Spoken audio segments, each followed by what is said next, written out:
Aloha, everybody. Aloha. Welcome to this Twitter space. I'm so glad to see so many people already here. I'm inviting you to be here. Okay, Jack, let's see if that worked. I think that is the speaker. Welcome, everybody, to this amazing Twitter space with the one and only Jack Kellogg. Jack, you're in the room, yes? Yeah, I'm here. Can you hear me? Oh, yep, you're crystal clear. So good Good. to have Awesome. you here. We just had a great 30-minute conversation with the video podcast. That plus this will be combined together sometime next week, and we'll release the podcast on the Wall Street Coach podcast. My name is Ann Curtin. I am the Wall Street Coach.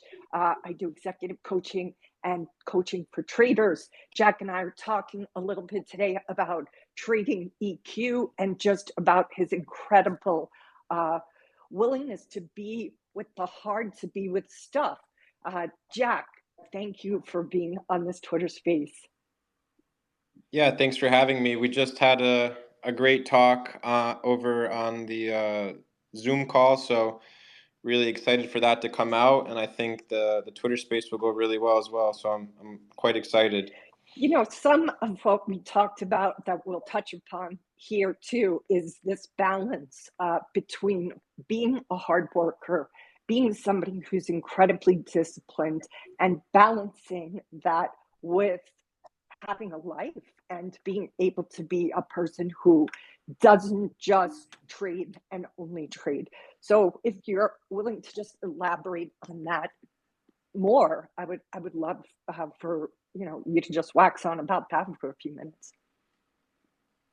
Yeah, so Kim and I did a lot of talking about being multidimensional and not just being a trader, and it's something that I personally struggled with really bad all throughout 2017, 2018, 2019, 2020. So for 4 years, and it kind of created this unhappiness throughout my entire day where it didn't really matter what I did during that certain day.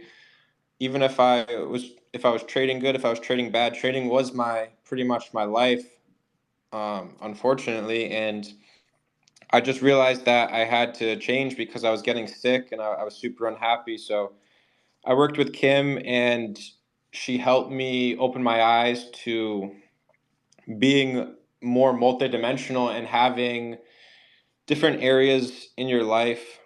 And I've been able to just take that and run with that and just create this. We were talking a little bit about looking over an entire village versus just being in one house. And it's really good to feel that multi-dimension of different things that can then make you happy, because like I was saying, if you just have one thing, and it's trading especially, it's going to be super depressing. Even this year where the market's really, really tough and we've been in this terrible bear market, if you're only focused on trading, it's not going to make you happy at all. What do you feel, especially to those traders that are listening and they're like, wow, like here's this guy, and if you for whatever reason are living under a rock and don't know the incredible crafting that Jack has done over these past 5 years, let me just repeat some of his bio here, which I read before, but he isn't a typical millionaire trader. His 2017, he made a New Year's resolution to learn how to trade, started with $10,000 that he had saved from his valet job. And a lot of people think, he was an overnight success, but he has spent years really working hard, even on his side hustles, to start as a trader in the first place. That fine tuning of his skills was obviously important to your success, Jack. How do you balance that now going forward, just for yourself and to those listening? I'm sure they're kind of curious, like, how is it that you can work really hard and still have this life outside of trading? Yeah, so it definitely is difficult. I tried and failed for quite some time while I was trading, and I think it just comes with maturity as a trader, and also as just self recognition, which Kim helped me with. And I would say that to just trade and only trade and to work hard, there's different areas you can work hard in and still work on your trading without burning out and over trading. Where this year I've just done a lot of time of just listening to books or speaking with friends or working on other businesses and other side ventures and still remaining to trade at the same level and still learning so much more about different things. And I feel like just kind of detaching when I have to has been a lot easier. Whereas in the beginning, I would kind of hold on to these thoughts over and over and over and over again. And something that Kim and I worked on was letting emotions come in and letting them flow out instead of just attaching yourself to how something went into the day and wasting so much of your time feeling that emotion and kind of fighting it. If you just let the emotion come in and pass through, I've been able to move on a lot quicker this year.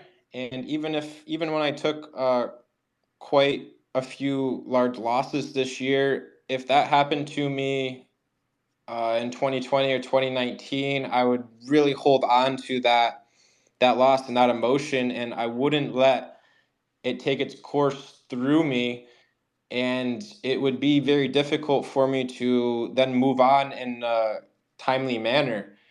And we were also talking about dissecting the losses as quickly as you can and working hard on dissecting your losses and not holding on to them at all. So it kind of has to do with this. It all ties hand in hand with emotions and with actually looking at your trade data and everything. If you just do it and move on, it's the best thing that you can do because it opens up so much more space for other stuff in your emotional and intelligence to think about everything else. I really hear just again in all different areas, Jack, your willingness to be with discomfort, be it the difficult emotions, be it the dissection of your losses. Do you suspect that that sense, I always like to use the word like a dragon, it's like a willingness to face one's own dragon. Where do you think that comes from? How, at such a young age, you're so young, and yet you have this kind of internal grit to look at even those losses without turning away? That's hard to do, right? The ego usually gets very unhappy at looking at Mhm. losses. So, what informs that? Um, I think it's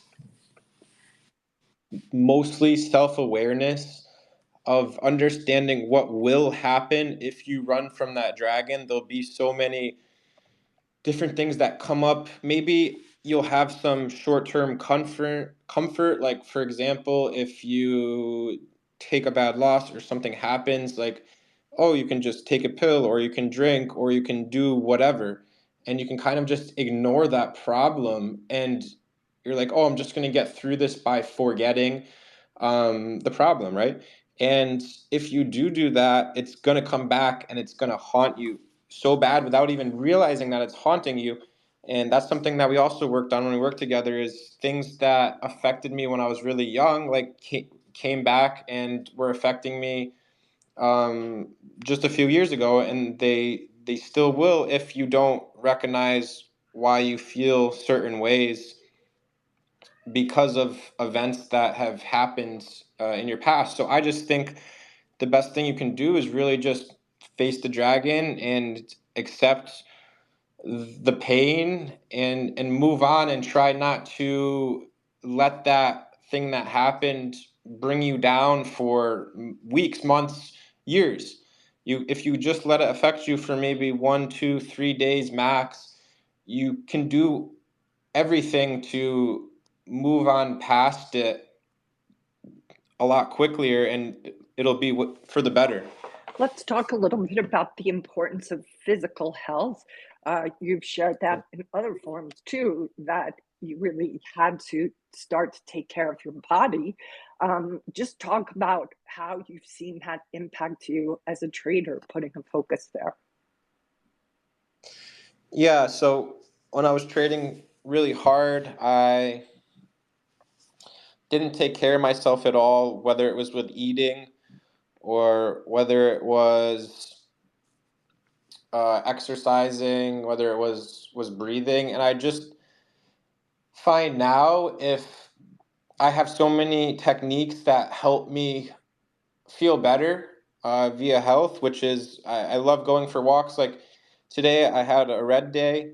Some things happened within the past 24 hours that started to affect me, and trading was difficult today. So I went for a long 5 or 6 mile walk today, and I had some sushi. And I've been taking deep breaths, and I've been thinking and analyzing uh, stuff that has happened, and I just think that I'm facing it, and also I'm doing it very healthy. I'm breathing in oxygen, and I'm going for a calming walk, and I'm getting outside, and I'm breathing fresh air. I'm getting sun. All these little things add up so much more than you could ever think.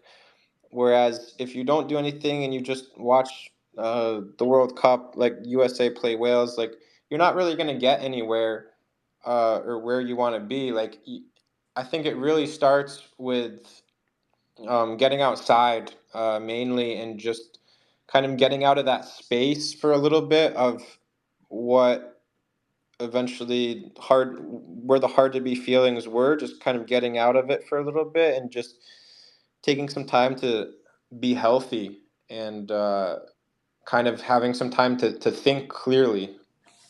Beautiful. I know you are also a fan of massage. I remember we have Anthony here in the room. I remember Anthony asking you about that, and you talking about how important massage has been too, just to your body, having gone through Yeah. such a really intense couple of years. And that's something you're still doing for yourself, I presume. Yes, still getting weekly massages when I'm not traveling. I go every week, and it's more of like a pain. Like my massage therapist is great because she really understands and will ask how certain things feel, and it's not just like a typical massage. So it's more custom to how I'm feeling, and if I'm feeling stressed or my neck hurts or my mid back hurts or whatever it is, really taking the time to work on those areas and kind of work out the knots. And whenever I leave, I just feel really, I feel like all the stress that I did have eventually kind of dissipated. Whereas in the beginning, when I started getting massages and being healthier and stretching, etc., it was more of like you had to slowly work all of it out, because it wasn't like, oh, I just got one massage and everything was great. Like I had to really commit myself to, sometimes I was even going a couple times a week to do the best that I could to slowly release all the stress that I've been holding for many years. And eventually now it's become a thing where my body will hold on to some stress, but then after I get a massage and I'm active, it'll just dissipate, right? Instead of having to slowly work all of it out over Yep, months. yep. We have a question coming in here from Fanel. I'm going to add you as a speaker now. What's your question for Jack? And you just have to unmute your mic, Fanel.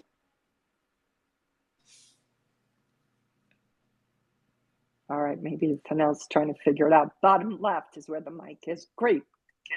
Hi, Fanel. What's your question for Jack? Yeah, I was hoping to ask him about the when he starts as a retail. Should we focus uh, more to get information from the people who are from exchange who have like many year experience, like uh, who have risk to reward of like 1 to 20, 1 to 15, or should we focus on mainly on the retail traders? That's my question, my first question. Thank you. I had a little trouble understanding what you were asking. Hello? For now, can you repeat the clarity of Yeah, that question? yeah, the big, I think the big, like it's kind of a question and also like maybe an answer, like because like a lot of retail traders when they start, they really focus on trying to see from other books. I think maybe a lot of people should focus on who people's like work at the exchanges or market makers, because they used to have like 40 to 1 or 20 to 1 risk to reward comparing to others. They have a lot of information about the market. A lot of like for myself, like I start seeing from YouTube and from some retail traders, but I think more retail traders should focus on people who have experience, like market makers and who people who have worked on the exchange. They will give you like some edges comparing to others. I think that Understood would for now. be, Okay, yeah. let's see what Jack stands on that. Yeah, for me, I haven't really ever cared what the market makers were doing, and I think it's just um, a game where you're trying to like predict what they're gonna do, and you really never know who's positioned where or whatever it is. And I think the best thing you can do to learn and to get a good risk to reward trade is just track data and track patterns and not really trying to predict what market makers are going to do or really learn from market makers because they're really sketchy. All right, we have another question here from Pilers. What's your question for Jack? Thanks for being here today. Just unmute that mic.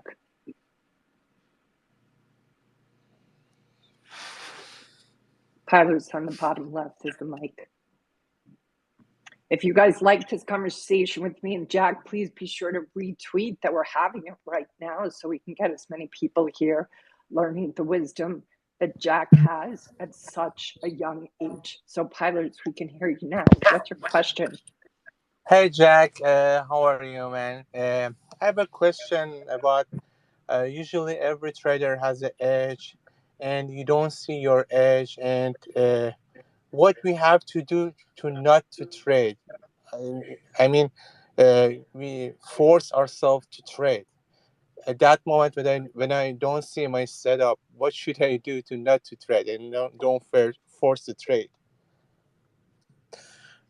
Just work and study on something else and understand that there's thousands, tens of thousands, if not hundreds of thousands of different edges in the market, and it's great if you have a small account and you're focused on one edge, and you should continue to trade that edge to grow your account, but there's nothing stopping you from learning different edges and just working on different stuff. Like you can work on your emotional intelligence, you can work on how you're feeling in trades, and that can really propel you to trade different styles. Whereas it doesn't really matter what the strategy is if you don't have the emotions to back up and discipline to back up your trading. You could really trade any edge and not execute well. So I think that every single day you can always work on your emotional intelligence and kind of getting better in that field. Jack, I'm just going to ask you a follow up. We both know that a lot of traders don't think emotional intelligence is important. What do you think is the reason for that? Why do people not get that, or traders don't get that? I think a lot of people just think black and white, which is kind of what I thought in the beginning too, where it's like I made money, I made money, or I followed my edge, I did good, or I lost money, or I didn't follow my edge, I did bad. And I think um, it has a lot more to do with, like, you can make different decisions based, maybe it wasn't a good day to trade because you didn't feel good, or maybe you're trading too big because you took a loss before, or whatever it is. And I think a lot of trading really comes down to that, and that's kind of what I wanted to focus this discussion on, especially with Kim being here, as she's the Wall Street coach. And really, it's I think anyone can find edges, but it's really just about, am I going to have that emotional discipline to really make money in any field, because I have that high emotional intelligence to not lose all my money if something bad happens, and I'm not going to continue to press when I shouldn't. It's such a powerful statement what you just said, to not press when you shouldn't. That one's worth putting on a post-it because it happens to so many traders. They press when they shouldn't.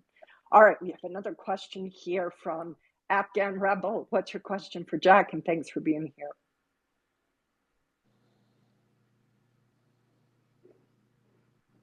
Afghan Rebel, the mic's yours. I think it still says he's a listener. Oh, I thought I approved him as a speaker. Maybe it just shows up that way for mine. All right, let me remove you and try doing it again. Let's see if, oh, he's gone. All right, we have NFTG. Let's see if that works. NFTG, just unmute your mic. It says you're connecting. Let's hope so. NFT. Hello, y'all can hear me? Hey, yep, we sure can. Awesome, thank you guys. Yeah. I just had a quick question for Jack. What was like a major turning point in your career trading that like kind of like an aha moment for you?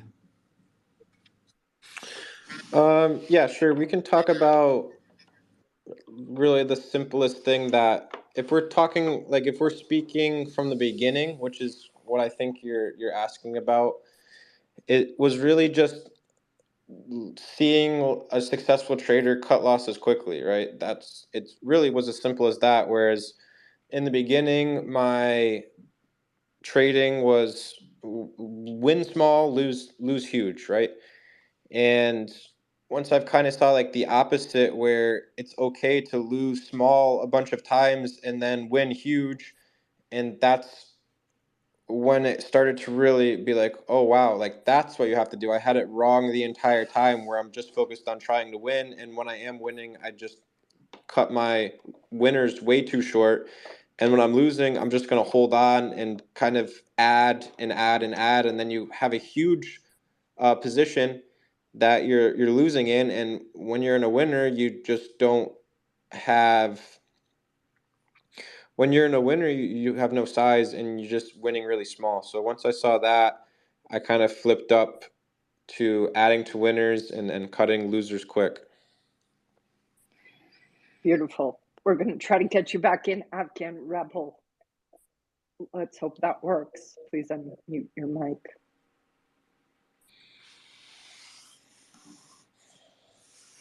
Afghan Rebel, the mic is yours.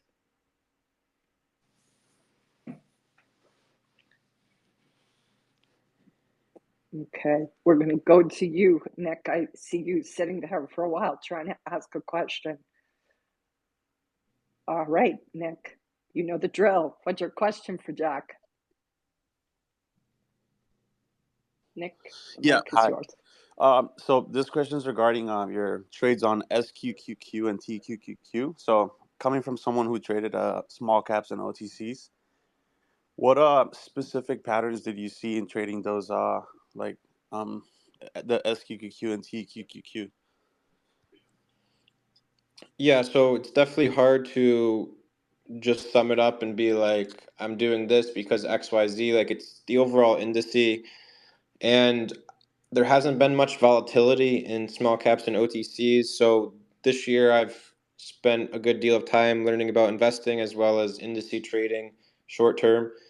And just through literally watching the market over and over and over again for the entire year, you start to pick up on patterns, and slowly I started to trade them, and I made some money trading them over the last few months, and then I really decided to size up because I was confident after we got the lower CPI print to kind of understand what, like, I think for me it's like having a thesis on what the market's going to look like, whatever, if it's 10, 15, 20 days out, something like that, and really just understanding like these certain inflection points where you can see a trend shift. And with the indices like in TQQ, SQQ, they have amazing liquidity, and if I'm wrong, I just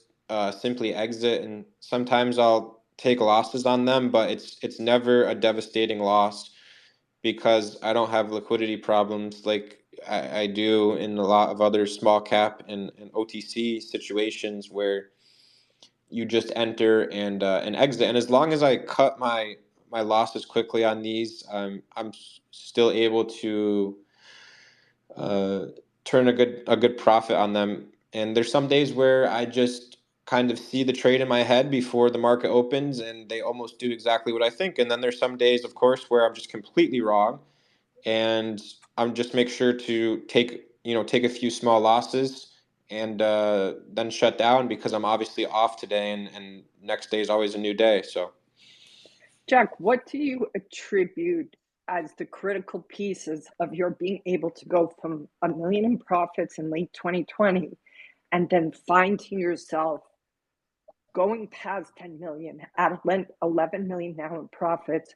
What up leveling, as you look back on the journey you've had, what up leveling did you have to do? Yes, literally as a trader, the discipline and the work that you had to step into, but also on the emotional intelligence side. Yeah, so I think that I kind of always was learning new things, even when I had a strategy or a process, and I was able to kind of be like, okay, I know what to do in this certain market, but I was always fascinated by other markets and other strategies, and I was always constantly trying to network, trying to learn from other successful people who trade. And I don't think I'm ever the best at any strategy, but I think I'm really good at learning new things and having that emotional intelligence to kind of go into any market, whether it's OTC, small cap, indices, investing, whatever it is, and use my emotional intelligence to kind of get in there and do my best I can and learn the most I can to trade. It never happens overnight. It's not like I just see a new setup and I'm like, oh, I know exactly what to do. Let me make money. But it takes for me to see other people make money in a certain setup a few times and be like, oh wow, like how are you doing that? Whatever, speak with them. I don't even really need to speak with them. I just need to watch and see what they're thinking and doing, and then I can kind of formulate a thesis in my head on why certain things are working, why certain things aren't working, and over over time just develop a process and edge in different strategies. And then as a trader, I can kind of go to different areas of the market while different areas are hot, and kind of stay present with the market. So I'm usually always still watching everything and still trading everything small, but then when something starts working for me, I size up on what's working, and I just keep small size on stuff that's not working, and then I milk it for everything that it's worth, and then I move on to the next hot wave, the next strategy, the next process, and then I trade that for everything it's worth. And just getting back to it, it's that emotional intelligence to understand what kind of cycle you're in. Like, life's just a cycle, and you go through times when you're happy, times when you're sad, times when things are good, times when you're good with your family, when things are tough with your family, whatever it is, everything's always a cycle. Um, and you just have to do your best to take advantage and really just ride out the good stuff and try your best to move on from the bad stuff as quickly as you can. Guys, this is the Wall Street Coach podcast. We do it two parts, one with video, one with Twitter Space. This conversation with Jack will probably come out at some point next week. The Wall Street Coach podcast, love you to subscribe there. If you're enjoying this conversation, please do a retweet to bring other people in the room. Jack, we've had you here for a while now. Are you okay? It'd still take another question or two if you guys have questions. Raise your Yeah, hand. that's cool. Another question or two for sure. You've got it. All right, Kareem, the mic is yours. Hi, yeah, thanks a lot, Jack, for talking today, and Kim for hosting this. Jack, I was wondering if you could speak to the sort of educational process you went to and how you developed an edge, and what is an edge to you? Yeah, so an edge to me, and like I was kind of speaking with the last question, it's just seeing something consistent in the market over and over again. And for me, it's just networking and learning from different people and seeing what people are doing. And that's really been my whole education. It's just been speaking with people and watching people and talking with people and seeing what they're doing. And eventually, it's not like I just trust the system right away or the strategy. Like, oh, you made money on this specific trade, I'm just going to do this the next day. Like, I need to see consistency through that pattern for a few months at least, and then I just start in. I'll try something new. Like I tried bamboo pillows. I failed. I was doing valet parking. I was doing well in that. So I've tried like a lot of things. uh, And Jack did try way back when he was working all of these side gigs at 17 years old. I don't know how old you were when you were trying to sell those bamboo pillows.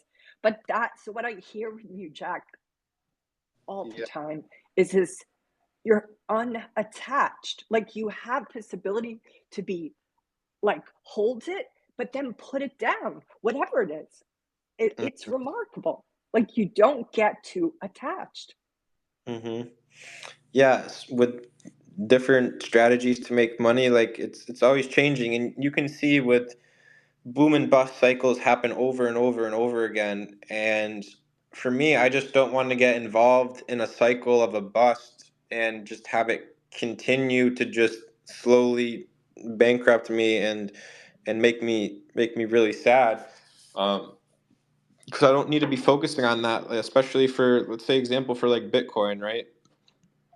A lot of people were doing really well on Bitcoin, and now it's come all the way back down below the breakout.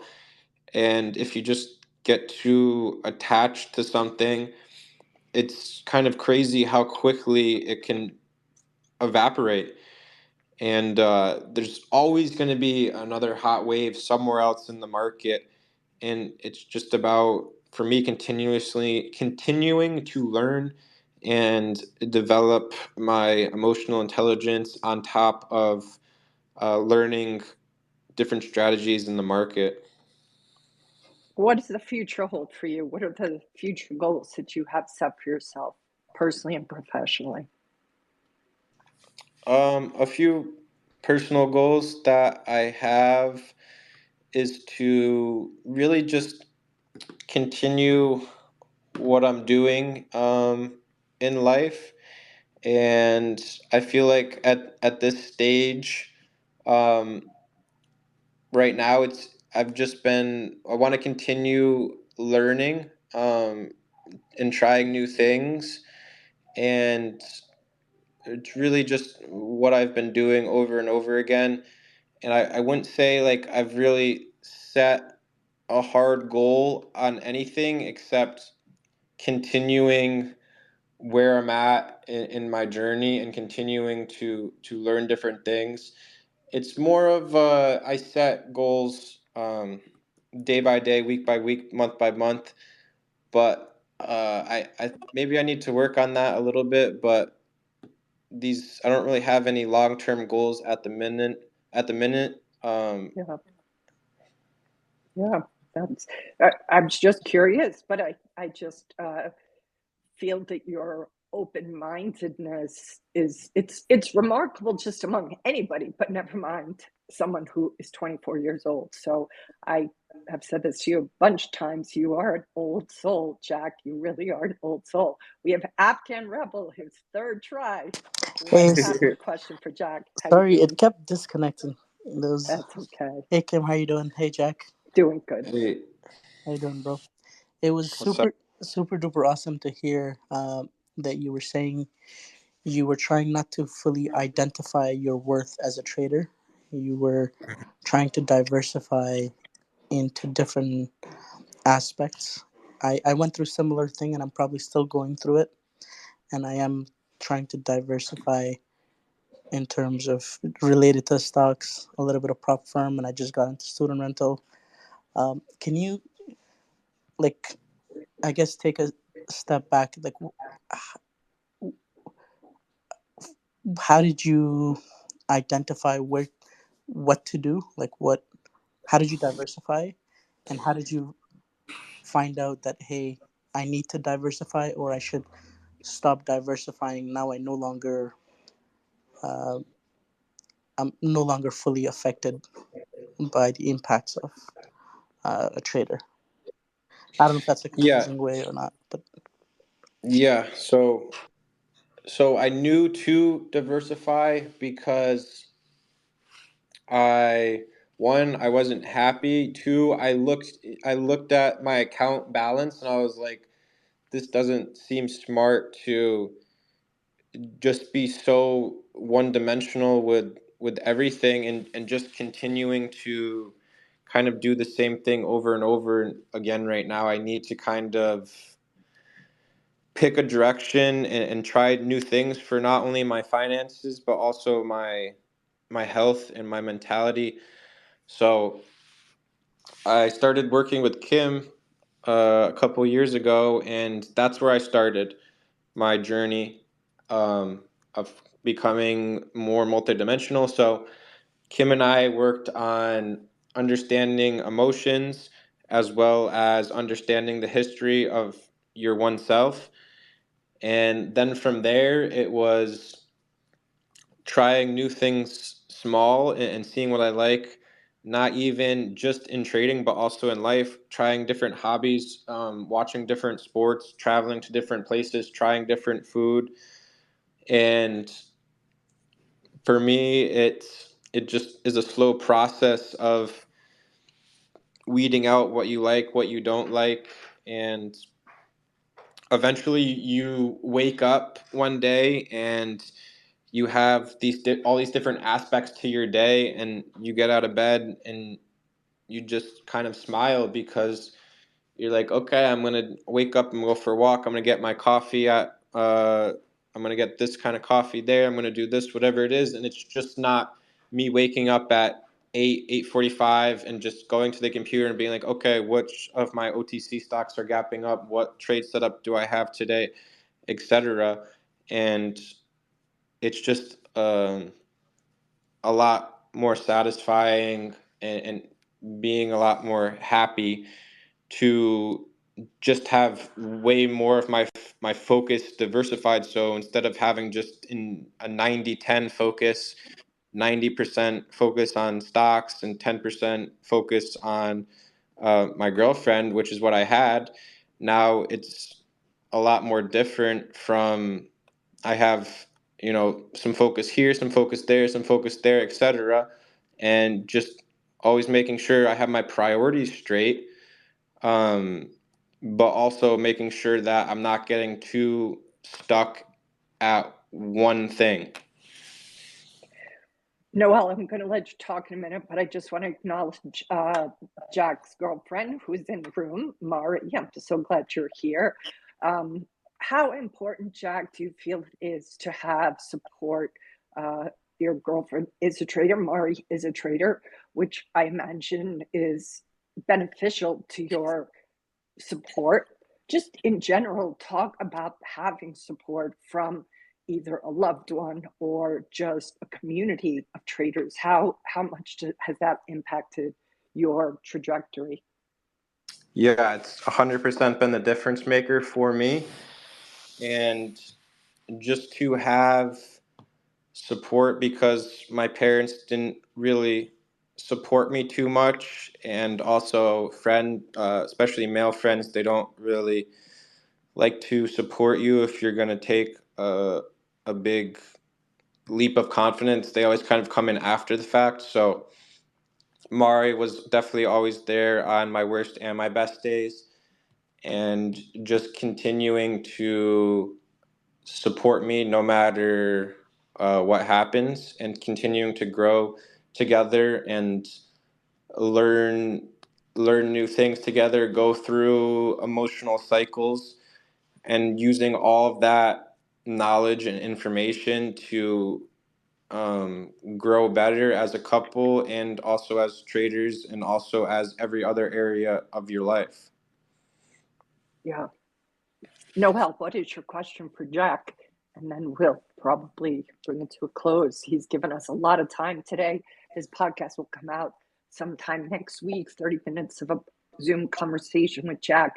And then we've had this really robust question. You guys have asked great questions. Thanks for contributing to this conversation. I always like to have other people be involved in these conversations because you guys are on the front lines and you have the right questions. So, I think we lost that gentleman. Maybe he'll come back.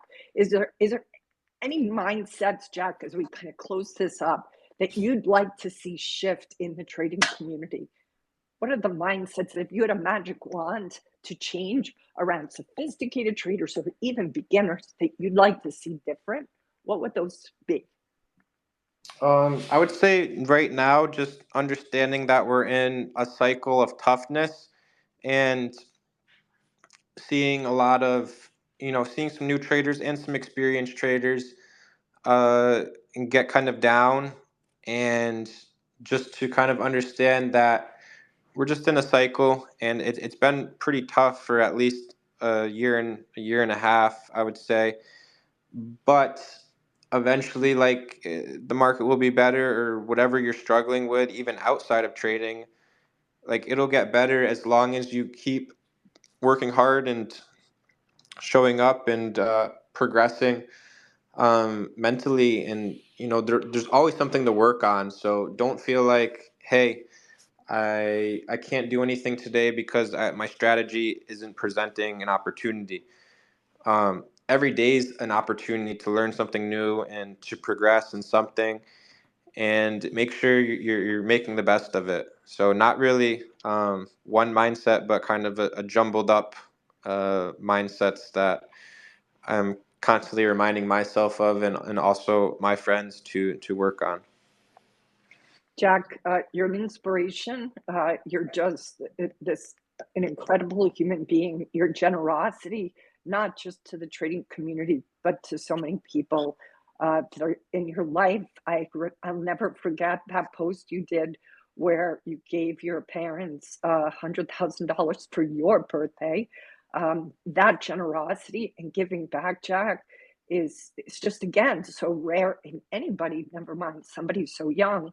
I just would love to close on that. How important is gratitude to you, just in general? Does that really, it seems like I see you constantly practicing that. How important do you feel that is to how you succeed in life?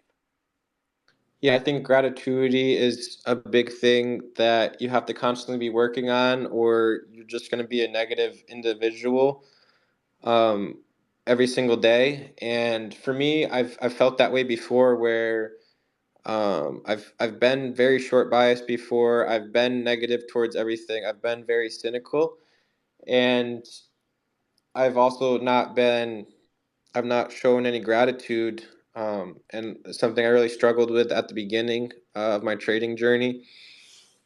And now it's kind of, yeah, I'll still take. It's not even about shorting, right? I'll still take shorting opportunities. It doesn't matter. It's just the mindset that really comes with that, of that cynicism, where now it's me just practicing gratitude, whatever it is in life, and just constantly trying to look at the bright side. You can have patches and moments where you're just like, this sucks, this is terrible, blah, blah, blah, wow, oh, this is bad. But it's just important to only go through small moments like that. Kim and I were talking on the Zoom call about how you just need to let emotions come in and come out. So if you're getting really frustrated, it's fine to be frustrated. It's fine to be mad. It's fine to be really sad about certain things, but eventually those emotions will pass, and then it's just about practicing gratitude and appreciation, because every day is really a gift to be at this age, especially for me to be at this age, to be in this career, to be touching a lot of people and helping a lot of people. Um, and at the end of the day, it makes me proud to go to bed, knowing that I've helped a lot of people, and it's really a difference maker compared to just sitting there and trading in your room over and over and just kind of seeing numbers on your screen go up or down, and it's not a healthy mindset or lifestyle. Jack, you are definitely a world-class trader, but you are a world-class human being, and I am just so grateful to know you. And thank you for all the time you've given me and this community for over all these years, but especially with today's conversation. I can't wait to release this next week. And just thank you for coming on my podcast. Yeah, it's really been a pleasure for me to come on your podcast. One, because I haven't been on your podcast yet, as well as you really helped me out with everything back when I was struggling. So it feels great to give back and just have a conversation and kind of look back and see where I was, 12 to 24 months ago, and kind of kind of merge all my thoughts together over those months and kind of just see where we're at. So it's really been a pleasure for me to come on and speak with you, Kim, and everyone else. It's just you're just so special, and I have no doubt that everybody that listens to this is going to grow and is going to stretch and have their EQ raised. So you're just a walking, talking example of really somebody who is just unstoppable, and I can't wait to see all that you create with the rest of your time on this planet. So thank you, Jack. Thank you to everybody that came here. I'm sending you guys lots of good vibes. Keep an eye out for next week when we drop the podcast. Of course, I'll put it out there on Twitter. All right. Thanks, everybody, for coming to this Twitter space. You're awesome. Jack, I'm sending you a big hug and, of course, lots of aloha. Okay, Kim, giving you a hug back. Thanks for everything, and thanks to everyone for showing up. All right. Talk soon. Aloha. Bye. Bye. Aloha.